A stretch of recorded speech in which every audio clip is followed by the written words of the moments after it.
안녕하세요. DJ 라니입니다. 오늘의 사연 시작해 보겠습니다. 안녕하세요.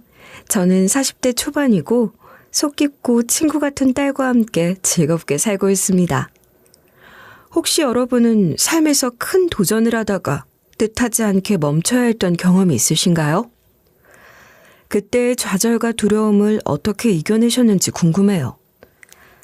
저도 이런 경험을 겪어봤는데 너무 막막했고 인생이 생각처럼 풀리지 않았던 적이 있었어요. 그런데 어떻게 잘 딛고 일어서서 여러분께 제 경험 이야기를 해드리려고요. 흔히들 인생은 쓰고 달다라는 말을 하잖아요. 저도 그 말을 온몸으로 느끼며 살아왔던 것 같아요.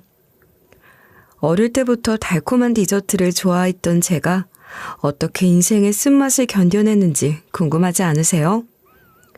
저희 모녀가 겪었던 다사다난했던 지난날을 들려드릴게요. 앞서 말했듯이 어릴 때부터 저는 달달한 디저트를 엄청 좋아했어요.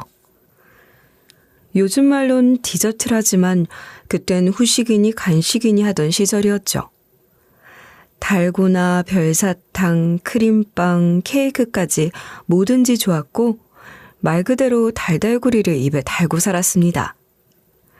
그런데 부모님은 치아 썩는다고 살찐다고 못 먹게 하시더라고요.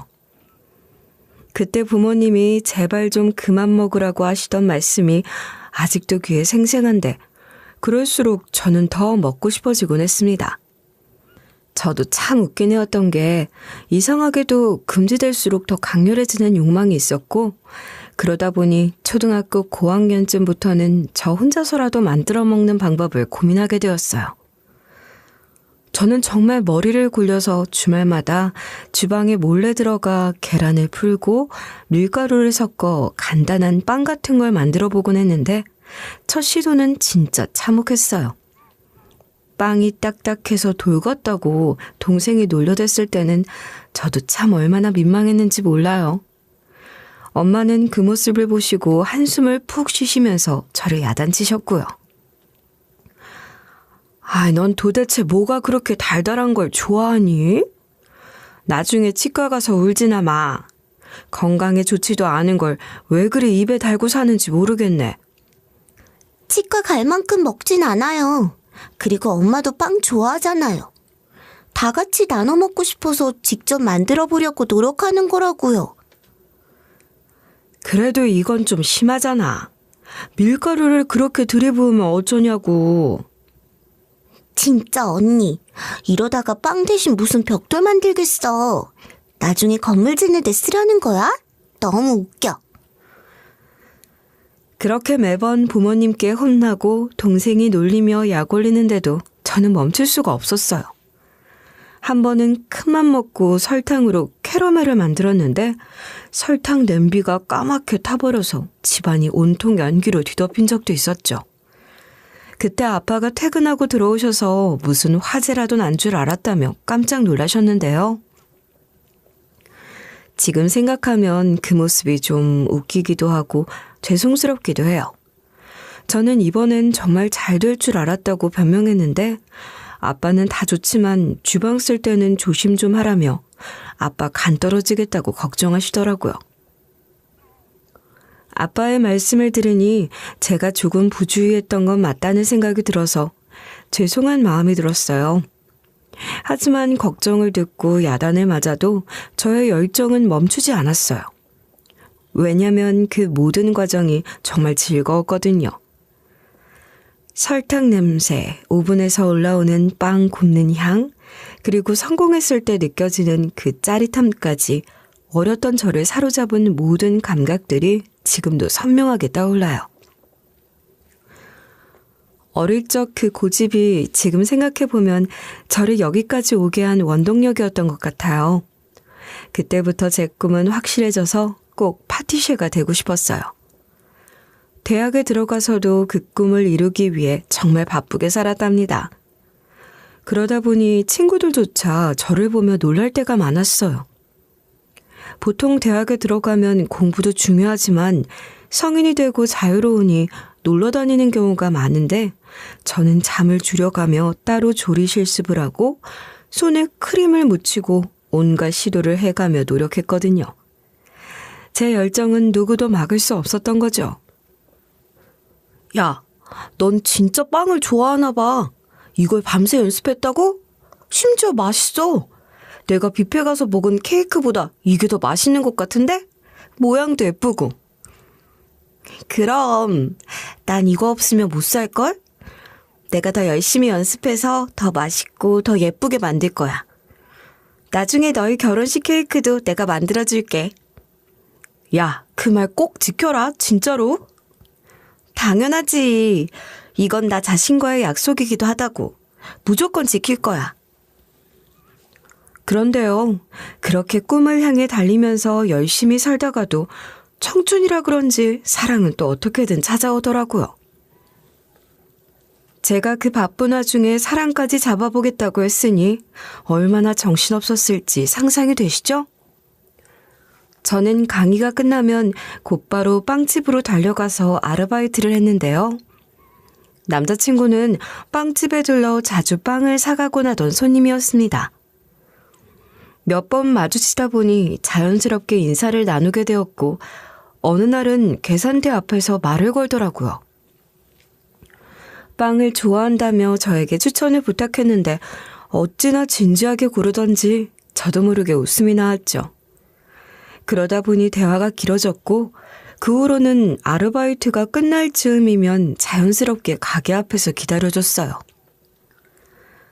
집까지 멀지도 않았는데도 굳이 저를 기다렸다가 바래다 주겠다고 하던 그 사람이 사실은 제 바쁜 하루의 가장 큰 위안이었어요. 피곤하고 지친 몸으로도 그 바래다 주는 짧은 길이 너무 달콤해서 마치 하루 종일 누적된 피로가 눈 녹듯 사라지는 기분이었거든요. 남자친구가 오늘도 힘들었냐고 물어보면 저는 남자친구가 기다리고 있다는 사실 하나만으로도 힘이 난다고 대답했어요. 그러면 남자친구는 수줍어하면서 제 손을 잡아왔죠. 그렇게 서로의 하루를 공유하고 아무렇지 않은 듯 주고받는 대화 속에서 저는 남자친구가 제게 얼마나 소중한 사람인지 절실히 느끼곤 했어요. 하지만 사람이 2마리 토끼를 다 잡는 건 욕심이었던 걸까요? 대학을 졸업하고 드디어 파티셰로서 본격적으로 취직하려던 무렵 제게 예상치 못한 일이 닥쳤습니다. 제 뱃속에 남자친구와의 사랑의 결실이 이르게 찾아와 주었던 거죠. 처음 그 사실을 알게 되었을 땐 솔직히 하늘이 무너지는 것 같았어요. 꿈을 향해 열심히 달려오던 저였기에 갑작스럽게 찾아온 변화가 두려웠거든요. 남자친구에게 이 사실을 어떻게 말해야 할지 고민하면서 제 목소리는 자꾸 떨렸고 머릿속은 복잡하기 그지없었어요.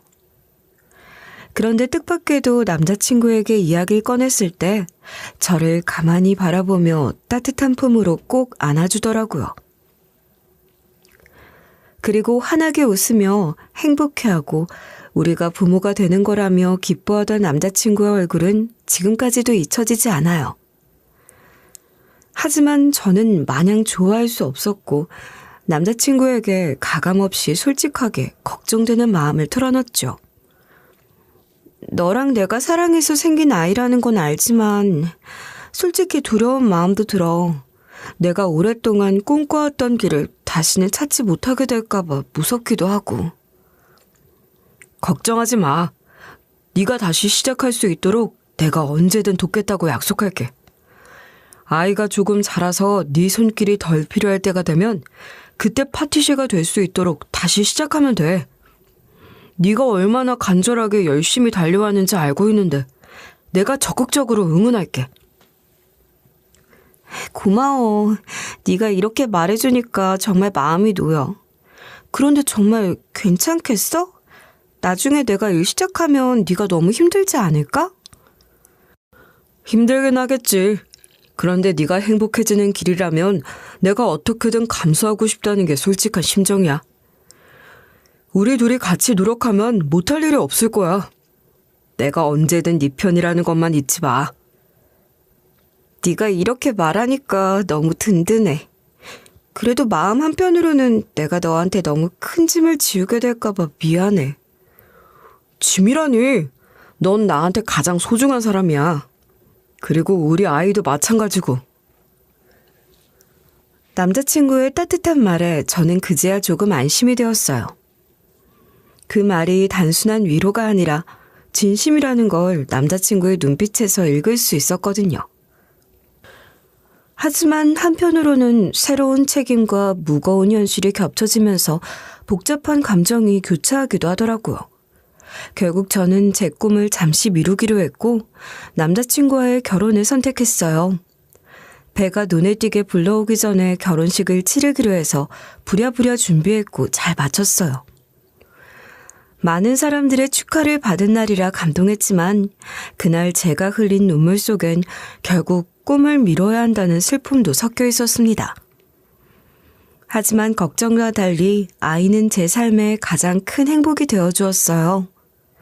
하루가 다르게 자라나는 아이를 보면서 그 아이가 주는 기쁨이 제 마음속 빈자리를 점점 더 크게 채워갔거든요. 아마 제 사연을 들으시는 분들 중에서도 자녀를 키워보셨다면 다들 공감하실 거예요. 그쵸?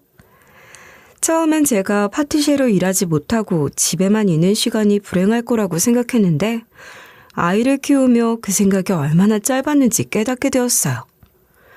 아이가 처음으로 엄마라고 부르던 순간이 여전히 기억 속에 선명한데 그 작은 입에서 엄마라는 소리가 나오던 날 저는 모든 고민과 걱정이 없어지고 세상의 주인공이 된 것 같았어요.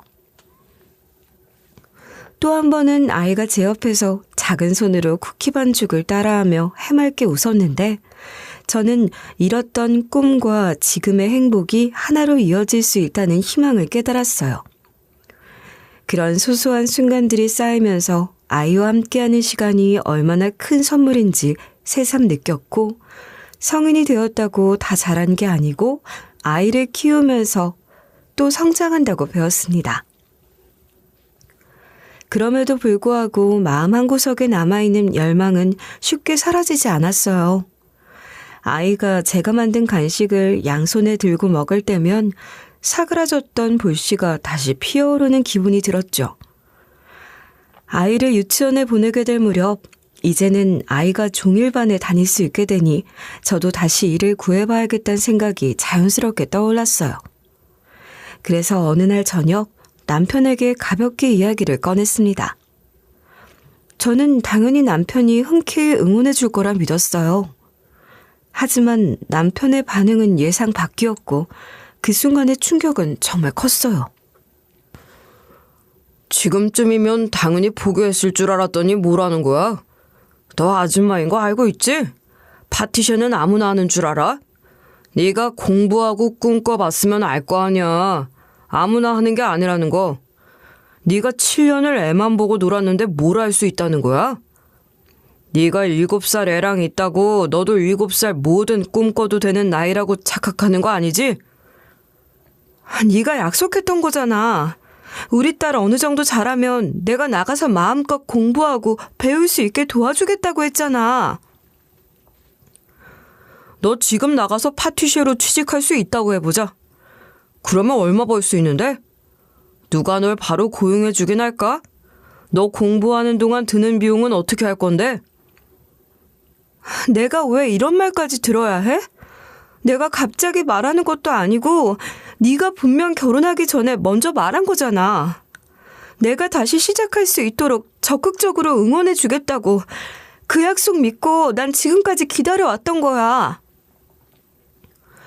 그 약속은 네가 임신했는데 걱정이나 하고 있으니까 결혼하자고 설득해야 해서 말했던 거지. 지금은 아니야. 현실적으로 생각해봐. 내가 그렇게 설득해줬던 걸 고맙게 생각해야지. 뭐 설마 우리 애 낳은 걸 후회한다는 쓰레기 같은 말 하려는 건 아니지? 아이를 낳은 걸 후회하냐고? 그게 무슨 말이야? 난 단 한 번도 그런 생각 해본 적 없어. 우리 아이는 내 인생에서 가장 소중한 선물이야. 하지만 지금 네 바뀐 태도는 너무 실망스러워. 네가 그때 한 약속을 이렇게 가볍게 여기고 지금 와서 이런 식으로 비난할 줄은 꿈에도 몰랐어. 내가 바뀐 게 아니라 네가 여전히 꿈만 꾸고 있는 거야. 현실을 적응하고 받아들일 줄 알아야지. 네가 그걸 인정하지 않으면 너만 더 힘들어질 거라고. 남편은 시간이 지났기 때문에 제가 꿈을 이미 포기했을 거라고 생각해왔나 보더라고요. 제 말을 듣자마자 비아냥거리는데 순간 머리가 하얘졌지만 저는 포기라는 말에 반발심이 들었습니다. 하지만 남편은 저를 비웃기라도 하듯 말도 안 되는 소리를 한다고 있는 대로 깎아내리고는 출근 준비를 하며 문을 쾅 닫고 나가버렸어요. 남겨진 저는 온갖 생각이 머리를 절망적으로 휘젓는 중에도 눈물을 삼키며 아이를 깨워 유치원에 데려갈 준비를 해야 했어요. 엄마의 하루는 그렇게 시작될 수밖에 없잖아요. 속이 시커멓게 타들어가도 아이 앞에서는 아무렇지 않은 척해야 하는 법이죠. 그래서 저는 또 한 번 무거운 마음을 꾹꾹 눌러 담으며 하루를 견뎌낼 준비를 했답니다. 그런데 세상이 제가 마음 추스릴 시간도 쉽게 주지 않더라고요. 아이를 유치원에 맡기고 돌아오는 길이었는데 집에 도착하기도 전에 전화벨이 울렸고 화면에 뜬 이름을 보는 순간부터 제 마음속 깊은 곳에서 피로감이 밀려왔습니다. 시어머니의 전화였기 때문에 저는 한번 크게 심호흡을 하고 평소처럼 밝게 응답하려 애썼는데 시어머니의 첫마디는 그런 제 노력을 허사로 만들어버렸어요. 야, 너 엄마라며 엄마가 돼서 자기 꿈을 찾겠다고 하는 게 말이 돼? 네가 애까지 낳아놓고도 정신을 못 차리고 그런 생각을 한다는 게 어이가 없구나. 어머니, 저도 아이를 위해서 더 좋은 미래를 만들고 싶은 마음에 그러는 거예요. 그냥 제 욕심 때문만은 아니에요. 욕심? 그게 바로 욕심이지. 꿈이 다 이루어지면 그게 꿈이겠냐? 내 아들이 어떻게 이렇게 멍청한 여자애랑 결혼했는지 몰라. 안 될 꿈은 놓아줄 줄도 알아야 현명한 거야. 계속 붙잡고 있는 건 끈기가 아니라 미련이라고. 어머니, 그렇게 말씀하시는 건 너무하시네요. 제가 꿈을 붙잡고 있는 이유는 단지 저만을 위한 게 아니에요. 아이가 자라면서 제 모습을 보고 포기하지 않는 법을 배우길 바라는 마음도 있거든요. 어머니께선 제가 현명하지 못하다고 하셨지만 저는 그 꿈을 포기하는 게 오히려 더 무책임하다고 생각해요. 저는 제가 간절히 결심했던 걸 종이 뒤집듯이 쉽게 버리고 싶지 않아요. 누구는 한 입으로 두 말해버렸지만요. 누구가 우리 아들 말하는 거냐? 너는 왜 그렇게 현실을 모르는 거야? 네가 그 시간에 애나 더 잘 챙겨야지. 그렇게 허황된 꿈만 꾸다가 정작 애라도 잘못되면 어쩌려고 그러냐? 내조는 똑바로 하고 있는 거 맞아? 시어머니의 호통에 나름 열심히 받아쳤지만 사실 저는 손에 쥔 전화기를 붙들고 그저 얼어붙어 있었어요. 무슨 말을 하더라도 시어머니가 귀담아 듣지 않으리라는 것을 이미 알고 있었거든요. 제 예상대로 시어머니는 의견을 조금도 굽히지 않고 전화를 끊어버리셨고 남겨진 저는 한동안 그 자리에 그대로 서서 아무 생각도 할 수 없었어요. 오늘 아침에 이야기한 걸 바로 알고 전화하신 걸 보면 남편이 시어머니께 고자질한 게 분명했습니다. 그리고 남편이 이렇게나 비협조적인 상황에서 아이를 두고 나가 일을 시작하는 것은 현실적으로 불가능하다는 생각이 머릿속을 가득 채웠어요. 그렇게 저는 꿈을 또다시 기약 없이 미뤄야 한다는 결론에 도달할 수밖에 없었죠. 그렇게 아이만을 바라보며 살고 결혼한 지 10년이 되었을 무렵 저와 남편의 사이는 더 이상 부부라고 부르기조차 어려울 정도로 냉랭해져 있었습니다. 남편과 저는 가정에서 꼭 필요한 이야기 외에는 서로 대화조차 나누지 않았고 안부조차 궁금해하지 않는 무미건조한 관계로 변해버렸어요. 저는 아이가 이런 분위기를 눈치채지 않도록 애써 밝은 척하며 남편에게 말을 걸어보기도 했지만 남편은 한마디 대답조차 없이 휴대폰 화면에만 몰두하곤 하더라고요. 남편의 무심한 태도는 저를 마치 투명인간처럼 느끼게 했고, 이런 시간이 쌓일수록 제 마음은 점점 더 얼어붙어 갔습니다. 그러던 어느 날 아이가 제 옷자락을 잡아당기며 귓속말을 하고 싶다고 했어요. 아이의 눈빛이 너무나 진지해서 저도 모르게 자세를 낮추고 귀를 기울였죠. 그런데 아이가 들려준 이야기는 제가 말로 표현할 수 없을 만큼 큰 충격이었어요. 엄마, 잠깐 허리 좀 숙여서 가까이 와봐. 응? 우리 딸 왜? 엄마한테 무슨 비밀 얘기라도 들려주려고? 있잖아, 엄마. 난 엄마를 너무 사랑하는데 자꾸 아빠가 어떤 아줌마랑 같이 만나면서 그 아줌마한테 엄마라고 불러보라고 시켜. 난 이 세상에서 우리 엄마 하나뿐인데 나는 놀이공원 안 가도 되고 탕수육 안 먹어도 되니까 엄마랑 살고 싶어. 다른 아줌마가 우리 엄마 안 했으면 좋겠어. 아빠는 그 아줌마 좋으면 그 아줌마랑 살라고 하자. 엄마 그러니까 나 때문에 너무 참지 마. 응? 나 버리지 말고 나랑 같이 살아. 그 말을 하는 아이는 작은 손으로 제 팔을 꼭 잡고는 제 허리춤에 고개를 파묻었습니다. 그 모습은 제 마음을 무너뜨렸고 저는 눈물이 왈칵 쏟아질 것 같았지만 아이 앞에서 울 수 없으니 겨우 이를 악물고 참아냈어요. 아무리 아이들도 이제 눈치 빠르다고 해도 10살이면 아직 어린데 어린아이가 이런 이야기까지 해야 할 상황에 오게 만든 것이 너무나 미안했고 동시에 아이가 보여준 저를 향한 순수한 사랑이 감동적이었어요. 하지만 그런 감정들 속에서 저를 죄책감과 무력감으로 짓누르는 느낌을 지울 수 없었죠. 제 안에서 무언가가 서서히 부서지고 있다는 걸 뼈저리게 느끼고 있었어요. 사실 남편이 이상한 행동은 이미 몇 차례 눈치채고 있었습니다. 몇 달 전부터 남편의 와이셔츠에서 립스틱 자국이 발견되기도 했고 연애 시절처럼 다정한 목소리로 다른 여자의 이름을 부르며 통화하는 소리를 들은 적도 있었거든요. 하지만 아이에게 이런 이야기를 직접 듣게 될 줄은 상상조차 하지 못했어요. 설마 남편이 아이 아빠인데 제게는 차갑게 굴더라도 아이가 저희의 살얼음 같은 상황을 눈치채지 못하도록 신경은 쓰고 있을 거라고 생각했거든요.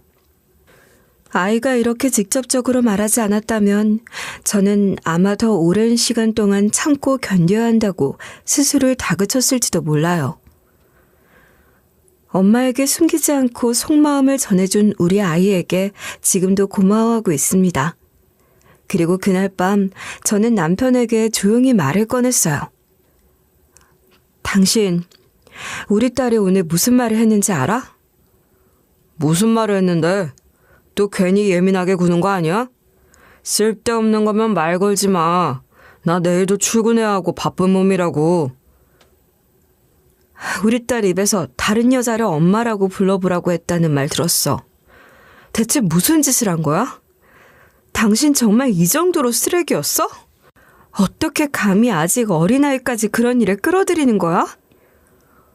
그게 왜 문제야? 우린 지금 남이나 다름없는데 언젠가 이혼하게 될 수도 있는 거 아닌가? 그러면 능력도 없고 직업도 없는 당신보단 내가 키워야 하지 않겠어? 아무리 어려도 새 상황에 적응은 해야 하잖아. 미리 연습시키는 게 뭐가 나빠? 항상 그렇게 감정적으로 생각하지 좀 마. 현실을 보라고, 현실을. 저는 적어도 남편이 바람에 아이까지 끌어들였다는 것을 들켰다는 걸 알고 놀랄 줄 알았습니다. 하지만 남편의 태도에는 전혀 죄책감이나 미안함이 없었고 뻔뻔하고 뭐가 잘못된 건지 전혀 모르는 듯한 그 말투와 표정을 보는 순간 저는 더 이상 이 결혼을 유지할 수 없겠다는 결심을 하게 되었어요. 게다가 엄마로서도 아이가 이런 사실을 알아버린 이상 저는 더 이상 제 딸을 이런 환경에서 자라게 할 수 없겠다는 생각이 들었어요. 아이가 어른들의 눈치를 살피게 되는 거 얼마나 마음 아픈 일인가요? 제 하나뿐인 아이의 행복을 위해서라도 이제는 제가 결단을 내려야 할 때라는 사실을 절실히 느꼈습니다. 그렇게 저는 더 이상 참을 수 없는 이 상황에서 벗어나기 위해 몸을 움직이기로 했어요. 그날 밤 저는 잠 한숨도 제대로 자지 못한 채 고민에 고민을 거듭했죠. 결국 변호사를 찾아가 상담을 받고 이혼 소송을 진행하게 되었고요. 아이가 불안정한 환경에서 더 오래 머무르지 않도록 깔끔하고 신속하게 일을 처리해야겠다는 다짐이 들었습니다. 그리고 지들 불륜에 아이까지 끌어들인 천하의 몹쓸 남편 자식과 상간녀가 저지른 일은 도저히 용서할 수 없었기에 두 사람 모두에게 법적 책임을 물어야 한다고 생각했어요. 변호사와 함께 준비를 하며 하나라도 빠뜨리지 않기 위해 꼼꼼하게 모든 자료를 모으고 계획을 세웠어요. 소송 과정은 생각보다 훨씬 더 복잡하고 고됐지만 아이를 위해 끝까지 버티기로 했습니다. 결국 소송 끝에 법원은 제 손을 들어주었고 저는 양육권을 확실히 가져오게 되었어요. 저랑 같이 살기로 확정되었다는 소식에 딸이 얼마나 좋으면 발까지 굴러가며 환호성을 지르더라고요. 남편과 상간녀는 끝까지 저를 괴롭히려고 했지만 결과적으로 그들에게도 위자료를 확실히 받아낼 수 있었죠. 과정이 쉽진 않았지만 마침내 법적 정리를 끝내고 나니 마음속에 조금이나마 홀가분함이 찾아왔습니다. 그런데 이혼 후에도 문제가 완전히 끝난 것은 아니더라고요. 나쁜 자식은 나쁜 짓 하나만 하지 않는단 말이 있잖아요. 죽어도 연락하기 싫었지만 양육비 문제로 남편에게 연락을 했는데 주기로 한 게 있음에도 남편은 차일피일 미루더니 결국 잠적해버렸어요. 그 자식의 그 엄마라고 시어머니도 마찬가지였고요. 남편의 무책임한 태도에 화가 나기도 했지만 한편으론 이제 완전히 끊어낼 수 있다는 생각에 오히려 속이 시원하기도 했어요. 남편이 더 이상 저희 삶에 발을 들이지 못하게 되었다는 사실이 오히려 위안이 되었거든요. 결국 저는 친정으로 돌아가기로 했는데 친정 식구들은 저를 따뜻하게 맞아주셨습니다. 저와 딸이 기죽을까봐 걱정되셨는지 결혼했을 때보다도 반갑게 맞아주시더라고요. 친정 식구들이 제가 아이와 함께 다시 새 출발을 할 수 있도록 많은 도움을 주셨어요. 아이도 기특하게 제 곁에서 무척 밝게 지내주었죠. 전 사실 아이가 이혼 후에 내심 아빠를 많이 그리워하고 울고 힘들어할 줄 알았는데 예상과 달리 아이는 생각보다 훨씬 더 빠르게 새 환경에 적응하더라고요. 아마도 이제는 누구의 눈치도 보지 않고 편안하게 지낼 수 있게 된 덕분인 것 같았어요. 그러던 어느 날 우리 딸이 저를 보며 조심스럽게 말을 꺼내더라고요. 엄마, 이제 우리가 진짜 가족 같은 느낌 난다. 그치? 아빠랑 살 때는 집이 조금 무서웠는데 이제는 엄마랑 할머니랑 할아버지랑 다 같이 있어서 너무 좋아. 아유, 우리 딸 이렇게 밝게 지내줘서 정말 고마워. 네가 있어서 엄마도 힘낼 수 있는 거야. 넌 엄마랑 할머니랑 할아버지의 복덩이인 거 알지? 당연히 알지, 엄마. 그리고 있잖아, 나중에 엄마가 하고 싶은 거 다 이루었으면 좋겠어. 엄마도 엄마의 꿈이 있잖아. 그거 꼭 이뤘으면 좋겠어. 부모가 자식을 언제나 지켜보고 있듯이 자식도 부모를 항상 지켜봐주고 있나 봐요.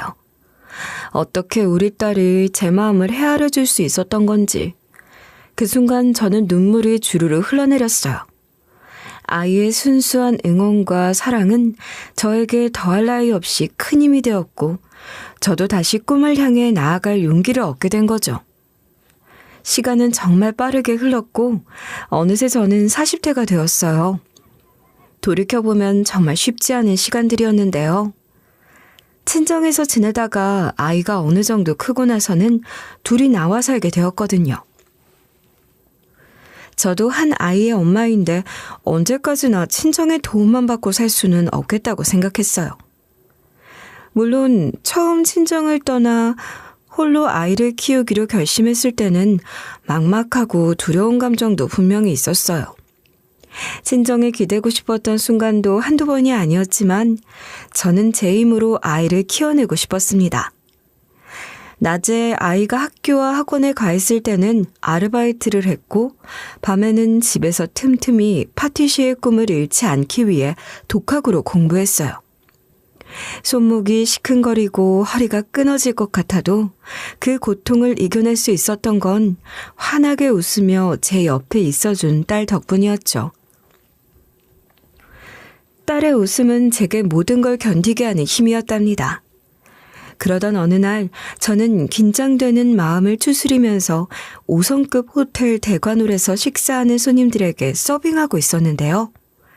한 분 한 분 손님들의 눈을 맞춰가며 메뉴를 설명하고 손님들의 반응을 살피면서 카트를 밀어 홀 밖으로 나가려고 하던 중 갑자기 누군가 카트 맞은편 손잡이를 붙들어 멈춰 세우는 게 느껴졌어요.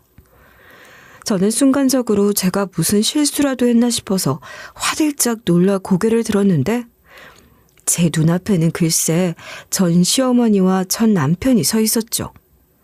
두 사람은 저를 비웃는 표정으로 바라보며 마치 기다렸다는 듯 입을 열더라고요.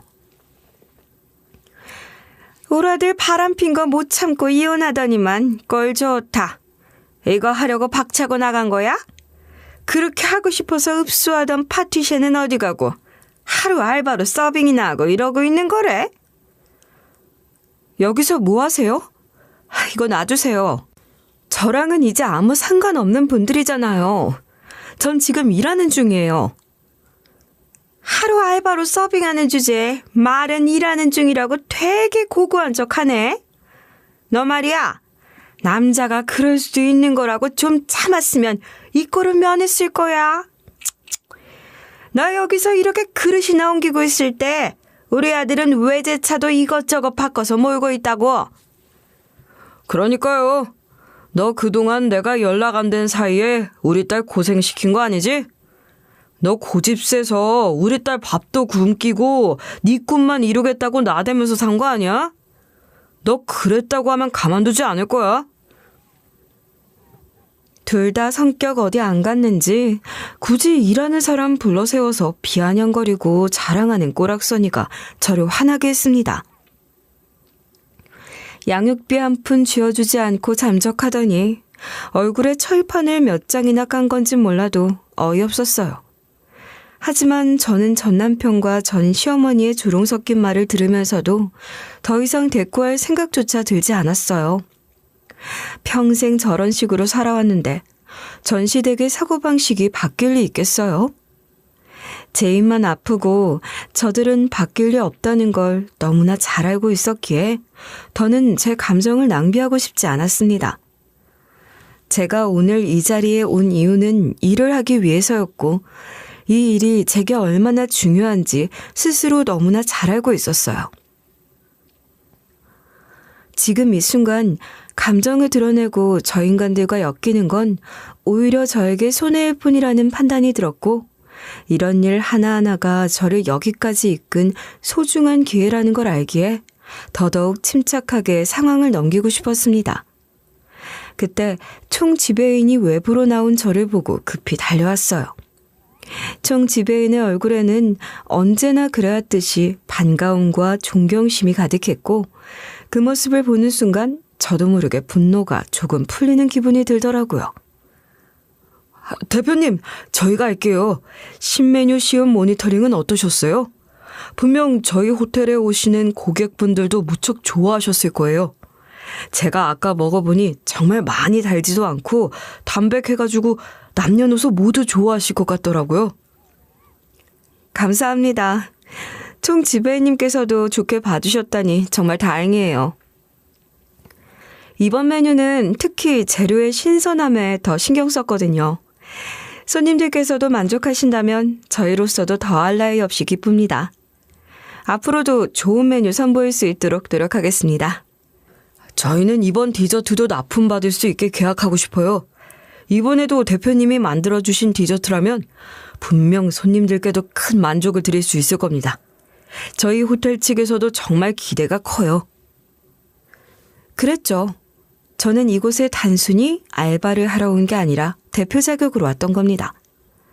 저는 총 지배인의 말을 듣고 자연스럽게 미소를 지으며 고개를 끄덕였어요. 그러자 총 지배인은 한 발짝 더 다가와 제 손에 붙들고 반가움과 열정이 가득한 표정을 지어주었죠. 그리고 총 지배인의 말이 끝날 무렵 고개를 들었을 때 전 시어머니와 전 남편의 표정이 눈에 들어왔어요. 두 사람 모두 저를 대표님이라고 부르는 호칭에 얼어붙은 듯한 얼굴로 혼란스러워하는 게 역력하더라고요. 전 시어머니와 전 남편이 느낀 충격이 그대로 표정에 드러나 있는 걸 보니 속으로 웃음이 터질 뻔했어요. 두 인간 모두 왜 총 지배인이 저를 대표님이라고 부르고 있는지 호칭에 의문을 품고 혼란스러워하는 것이 느껴지더군요. 대표님? 이게 무슨 소리야? 네가 대표님이라고 불릴 사람이 됐단 말이야? 너 뭐 사기치고 다니는 거 아니냐? 이봐요, 총 지배인님이라고 했죠? 아니, 총 지배인, 얘가 뭐라도 된답니까? 잘난 구석 하나 없는 아줌마인데 총 지배인님이 뭐 잘못 알고 있는 거 아니고요? 그럼 너 이 호텔이랑 뭔가 계약이라도 하는 거야? 네가 어떻게 그런 자리에 올라갈 수 있었던 거지? 사칭한 거 아니야? 아니면 누구 부탁이라도 받고 대신 왔어? 말이 안 되잖아. 맞아. 네가 무슨 재주로 이런 자리에서 대표님 소리를 듣는 거냐고? 대체 어디서 이런 짓을 배우고 다니는 거야? 너 우리 아들 버리고 나가더니 여기서도 뭔가 꾸며낸 거 아니야? 그래. 그러니까 말이야. 네가 만든 디저트라니 이게 다 무슨 속임수 같은데. 네가 진짜 대표라면 증명해봐. 이런 자리가 너랑 어울릴 리 없잖아. 믿을 수 없는 일을 목격한 것처럼 둘 다 창피한 줄도 모르고 시끄럽게 난리도 아니더라고요. 이게 어떻게 된 일인지 여러분도 궁금하시죠? 이혼한 후 독하게 몰두하다가 저는 대학 선배의 도움으로 감사하게도 나이에 상관없이 막내 파티셰로 일을 시작했어요. 대학 선배는 제가 얼마나 파티셰란 직업에 애정이 있고 열심히 하는지 전부 기억해 주셨더라고요. 저는 저보다 나이 어린 선배들 사이에서 자존심이고 뭐고 현장에서만 배울 수 있는 것들을 익히기 위해 최선을 다했습니다. 당시에 저는 하루하루가 버겁고 막막했지만 친정 부모님과 딸아이가 제 꿈을 적극적으로 응원해줬기에 일어나서 달릴 수 있었어요.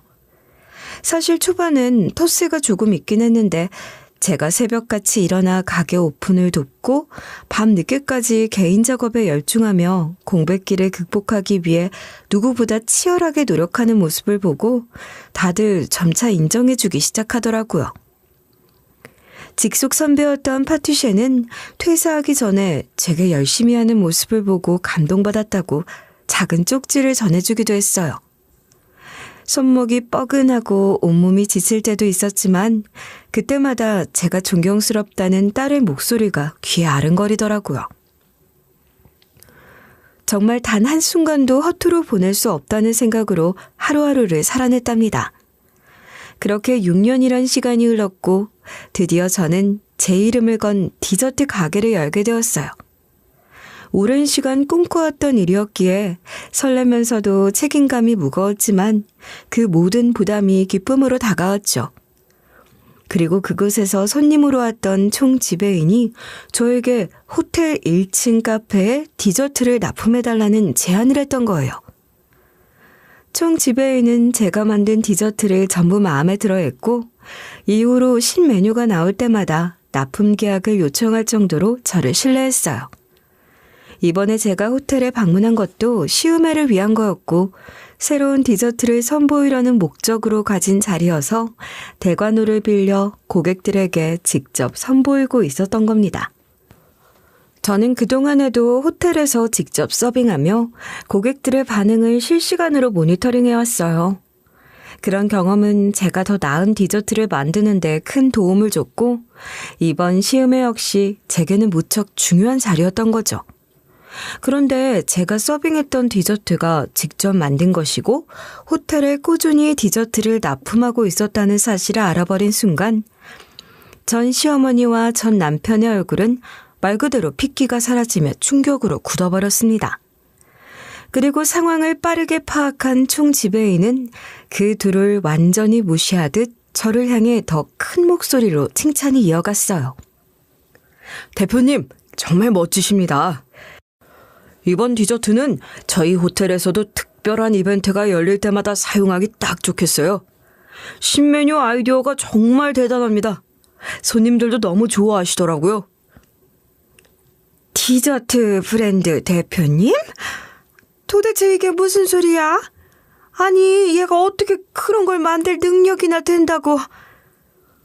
네가 만든 디저트가 이 5성급 호텔에 납품한다고? 이게 말이 되는 일이야? 아, 두 분은 대표님과 아시는 분들이신가 보군요. 하지만 지금은 중요한 시간이라 방해가 되지 않으셨으면 합니다. 대표님, 저희 호텔에서 준비한 스위트룸으로 안내해드리겠습니다. 총 지배인은 두 사람이 걸리적거린다는 듯 자연스럽게 제쳐놓으며 저를 스위트룸으로 안내했어요. 사실 호텔 측에서는 시음회 할 때마다 예우를 갖추기 위해 제게 스위트룸을 제공하곤 했거든요. 저는 한치의 망설임 없이 당당하게 총 지배인을 따라갔고 전 남편과 전 시어머니는 여전히 믿기지 않는다는 듯이 집요하고 구질구질하게 뒤따라오더라고요. 두 인간 모두 충격에서 벗어나지 못한 채 이게 다 어떻게 된 일이냐며 세세히 말해달라고 다급하게 저를 붙잡으려고 했어요. 저는 걸음을 멈추고 고개를 돌려 단호하게 귓구멍 막혔냐고 이제 나는 당신들이 함부로 쳐다볼 수 없는 사람이라고 쏘아붙여 주었죠. 그리고 죽일 듯한 눈빛으로 두 사람을 노려본 뒤 총 지배인의 에스코트를 받으면서 스위트룸으로 올라갔어요. 전 남편의 혼란스러운 얼굴과 전 시어머니의 당황한 얼굴을 뒤로한 채 저는 다시금 제 길을 걸어가며 정말로 제 삶의 주인이 되었음을 뼈저리게 실감했답니다. 새삼 전 남편이 저에게 파티시 공부는 누구 돈으로 할 거냐고 윽박질렀던 게 생각나서 이만큼 성장한 제가 너무나 자랑스럽더라고요. 그리고 눈앞에서 마주했던 손님들의 만족스러운 반응이 떠올라 입가에 미소가 번지는 채로 스위트룸의 포근한 침대에서 푹 잠들었어요. 그렇게 느지막이 체크아웃을 마치고 발레 파킹된 차를 받기 위해 기다리고 있었는데 멀리서 제 차가 천천히 들어오는 모습이 보였어요. 그런데 진짜 웃긴 게 뭔지 아세요? 차가 멈추고 문이 열리자 내렸던 사람이 누구냐면 전 남편이었어요. 전 남편은 저를 보자마자 얼굴이 시뻘겋게 달아올랐고 눈도 제대로 마주치지 못하며 우물쭈물 거리더라고요. 진짜 저도 모르게 푸하하 소리내면서 신랄하게 웃어버렸어요. 외제차 이것저것 바꿔가며 문다는 게 설마 발렛주차 맡기는 거였니? 대단하다, 대단해. 결혼할 때도 번지르르한 거짓말로 속여먹더니 너네 집안은 거짓말이 대물림 되나 봐? 바람 핀 것도 모자라 이런 하찮은 거짓말을 한다니? 너도 그렇고 네 엄마도 그렇고 진짜 유전자 강력하다. 아니, 그게 나름대로 이유가 있었어. 여러 차례 만져본 건 맞으니까 아예 틀린 말은 아니고. 어머, 발렛 주차하면서 핸들 잡은 게 자랑거리야? 그리고 네 엄마는 본인 아들 하나 제대로 못 키워놓고 어디서 감히 그딴 소리를 해? 너야말로 나랑 이혼하더니 딱 네 수준에 맞는 꼴 하고 있네? 아주 쌤통이다 진짜. 그때는 상황이 좀 그랬고 나도 나름 열심히 살고 있다. 네가 몰라서 그렇지 힘든 순간도 많았다고. 힘든 순간? 네가 뭘 했는데 힘들었는데? 거짓말로 사람 속이고 불륜해서 애 양육비도 안 준 거? 그게 힘들었지? 정말 웃겨 죽겠네. 그저 네 꼴 보니까 내가 얼마나 잘 빠져나왔는지 다시 한번 느낀다. 야, 여기 내 직장인데 그렇게 사람들이 다 듣게 떠들면 어떡해. 나 여기서 또 잘리면 갈 데도 없단 말이야. 미안해. 일단 미안하다. 전 남편은 더 이상 무슨 말을 해야 할지 모르겠다는 듯이 눈알만 굴리다가 멀리서 누군가 발렌 요청을 하자 후다닥 도망치듯 그쪽으로 달려갔어요. 저는 전 남편의 뒷모습을 보며 피식 웃음을 터뜨리고는 차에 올라탔죠. 운전을 하며 주차장을 빠져나오는데 머릿속으로 방금 일이 떠오르면서 어찌나 우스운지 웃음이 멈추지 않았어요. 제 차례에 발렛해주는 전 남편의 모습을 전 시어머니가 지켜보고 있었어야 하는데 그러지 못해서 아쉬울 뿐이었습니다. 집에 도착해서도 자꾸 떠올라 혼자 피식거리던 중 오후에 총 지배인에게 전화가 왔어요. 어제 대표님께 무례하게 굴었던 두 사람이요. 어제 대표님 스위트룸으로 올라가신 다음에 저를 붙잡고 아들 잘 부탁한다면서 인사를 하더라고요. 저 정말 당황스러웠어요. 저 말고도 직급 달고 높아 보이는 사람이라면 전부 붙잡고 돌아다니면서 아들을 부탁했어요. 어제 저희 사이에서 얼마나 화제였는지 몰라요. 당장이라도 대표님께 알려드리고 싶었는데 우선 시음회 끝난 당일이고 쉬셔야 하니 참았다가 지금 전화드린 겁니다. 네? 그럼 아들 잘 부탁한다고 인사드리러 왔던 거예요? 그 나이 먹어놓고? 네, 그런 거였나 봐요. 사설 발레 업체와 계약되어 있는 거라 아드님이 그쪽에서 일하는 건데 저희한테 일일이 잘 부탁한다고 말씀하시는 거 듣고 좀 당황했어요. 게다가 40대 아드님을 잘 부탁한다니 호텔 직원들 모두 웃음 참느라 고생했어요. 그 집안은 항상 그렇게 상황 파악을 못하더라고요. 그래도 어제는 저한테 정말 통쾌한 날이었어요. 대표님이 즐거우셨다니 다행입니다. 앞으로도 저희 호텔과 좋은 관계 이어가 주셨으면 좋겠습니다. 전 시어머니와 전 남편은 그렇게 저보고 현실적으로 살고 이성적으로 판단하라고 하더니 지들은 사실 먹은 아들 걱정하느라 남들이 비웃는지도 모르고 사는 것 같더라고요. 아들 잘 부탁한다는 인사하러 온 거면서 그 와중에 전 며느리인 저를 조롱하고 비아냥거리기 위해 말 걸었다는 것도 우습고요. 그런데 이 괘씸한 인간들은 시간이 지나도 정신을 못 차린다는 걸 깨닫고 말았어요.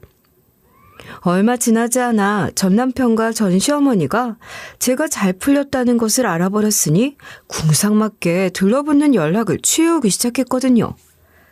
이 잡것들이 제가 응당 받아야 할 양육비를 요구할 때는 잠수를 타버렸으면서 무슨 수로 제 연락처를 알아냈는지 참 어이가 없어서 실소가 나왔습니다. 그동안 면접 교섭권이 있었음에도 한 번도 이행하지 않았다면서 이제 와서 저에게 질척거리는 거였어요. 딱 봐도 저에게 이런 연락을 취하는 이유는 호텔 레스토랑에 제 디저트를 납품한다는 걸 알고 어떻게든 다시 이용해보려는 속셈이라고 느껴졌죠. 우리 딸에게 아빠 노릇이라도 착실하게 해왔다면 참고 넘어갈 수 있었을지 모르지만 자기의 하나뿐인 혈육에게도 돈 주기 싫다고 잠적해버렸던 마당에 그 가증스러운 모자를 더 이상 용서할 수 없어서 저는 곧바로 변호사를 찾아갔어요. 변호사는 제 상황을 꼼꼼히 들어보더니 전 남편이 그동안 제게 면접 교섭권 이행을 요청한 적도 없었고 양육비도 지급하지 않았으니 문제 삼을 수 없다고 말씀해 주시더라고요. 변호사의 말에 마음이 한결 놓였고 그동안 미지급된 양육비를 청구하는 소송을 진행해야겠다는 결심이 들었어요. 더 이상 저는 그 모자에게 끌려다니는 사람이 아니라는 것을 똑똑히 보여주고 싶었거든요. 그리고 우리 딸은 이제 고등학생이 되었고 자기 의사를 아주 똑부러지게 표현할 수 있는 나이였어요. 마음 아프게도 우리 딸은 이미 어렸을 때 전 남편이 불륜을 저지르고 있었던 당시 자신을 동반하여 정서에 좋지 않은 환경에 노출시켰던 일을 똑똑히 기억하고 있었더라고요. 그래서 아빠의 면접 교섭권 이행을 적극적으로 반대했어요. 사실 딸이 그렇게 화내는 건 저도 처음 보았고 진작 이혼을 결정하지 않았던 제가 후회스럽기도 하더군요. 엄마, 혹시 아무리 그래도 친아빠인데 만나게 해줘야 하는 거 아닐지 엄마 마음이 흔들릴까봐 내 생각을 전해주려고 해. 내 마음은 앞으로도 바뀌지 않을 거야. 아빠가 나를 만나고 싶어 한다고 하지만 진심이라고 느껴지지도 않고 난 절대로 그럴 마음이 없어.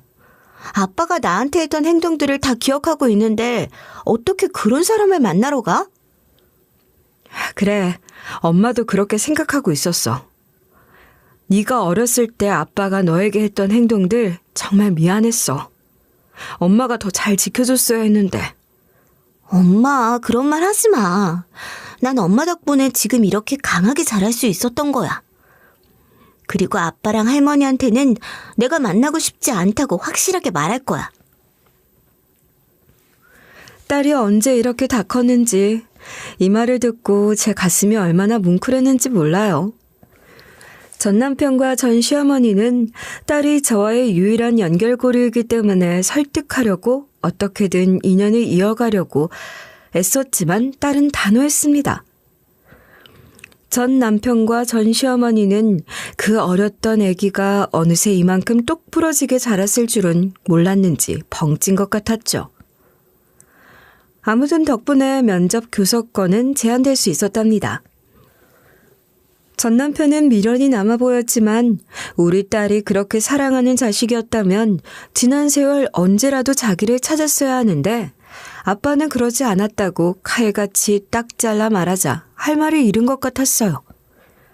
전 남편은 그제야 포기한 것 같이 고개를 푹 숙였고 전 시어머니만이 그래도 아빠인데 어떻게 그럴 수 있냐고 혼자 중얼중얼 거리더라고요.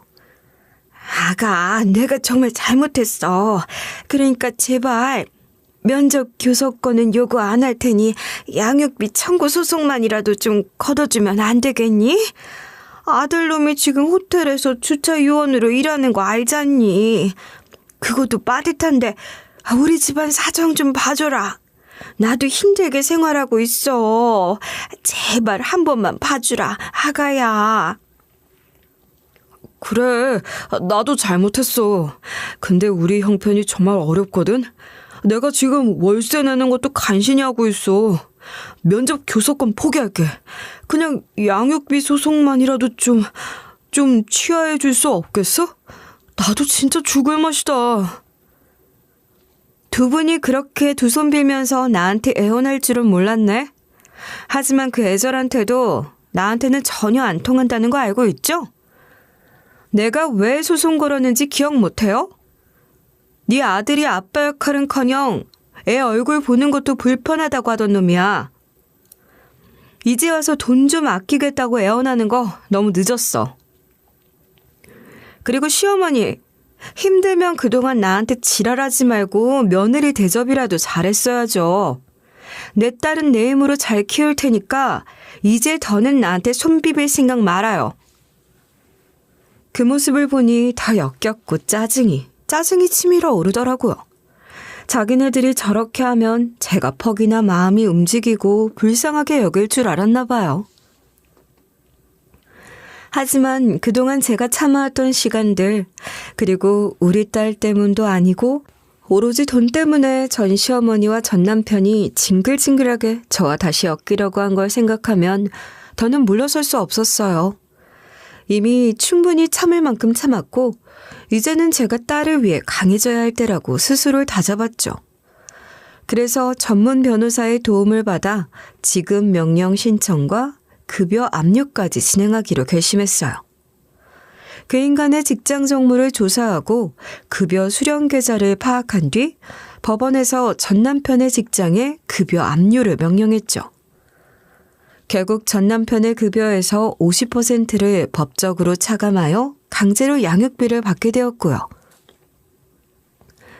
그 과정은 쉽지 않았고 서류를 준비하고 절차를 진행하는 동안 참 많은 생각이 들더군요. 한때 제가 가장 파릇파릇하던 청춘이었을 때 사랑하고 믿었던 사람과 이제는 법적 절차로 또 얽혀버린 관계가 된 현실이 씁쓸하면서도 이제야 조금 마음이 놓였어요. 딸을 위해서라도 더 이상 그들에게 흔들리지 않고 저 스스로의 삶을 지켜내야 한다는 다짐을 새삼스럽게 하게 되었답니다. 그렇게 받게 된 양육비는 딸이 성인이 되었을 때 방학마다 하고 싶다고 말했던 세계 일주를 보내주기 위해 차곡차곡 모으기로 했어요. 절대로 저를 위해 제 마음대로 쓰진 않을 거예요. 딸은 언제나 저에게 밝고 씩씩한 모습을 보여주지만 저를 누구보다 배려하는 모습에서 사실 얼마나 섬세하고 속이 깊은지 다 느껴져서 고맙고 애틋하고 대견한 마음이 함께 밀려오곤 해요. 요즘 우리 모녀는 친구처럼 지내고 있어요. 딸은 가끔 장난스러운 목소리로 저를 놀리듯 말하곤 해요. 엄마, 이제 좀 쉬어. 고생 많았으니 엄마도 좀 새로운 연애를 해보거나 재혼 같은 것도 생각해보면 좋을 것 같은데? 우리 엄마 그동안 내가 표현 안 해서 그렇지 사실 되게 고운 편이야. 연애나 재혼은 무슨. 엄마는 너랑 보내는 시간이 제일 좋아. 그리고 아직 디저트 개발할 게 산더미처럼 쌓여있어. 그게 엄마한텐 가장 큰 행복이야. 알겠어. 우리 엄마 디저트 만들 때 어떤 표정으로 하는지 내가 또 잘 알지. 대신 가끔은 나도 엄마를 위해 뭐라도 해주고 싶으니까 엄마도 하고 싶은 게 생기면 주저하지 말고 꼭 말해줘. 우리 딸 정말 잘 컸죠? 제가 만든 수많은 디저트들보다 우리 딸이 제일 자랑스러워요. 딸이랑 이야기를 나누다 보면 마음이 막 뭉클해져서 눈물 참기가 어렵네요. 이런 게 나이를 먹었단 증거일까요? 이렇게 저를 생각해주고 늘 제 곁에서 든든한 힘이 되어주는 딸이 제게는 그 어떤 보물보다 소중하다는 걸 다시 느꼈답니다. 딸과 함께하는 시간은 저에게 세상 무엇과도 바꿀 수 없는 행복이에요.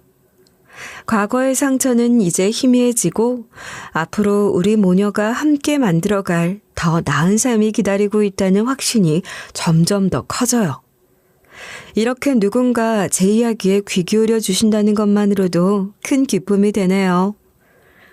지금 이 순간도 각자의 자리에서 최선을 다하고 계실 여러분을 응원하며 앞으로도 여러분의 삶에 달콤한 일들만 가득하길 진심으로 바랄게요.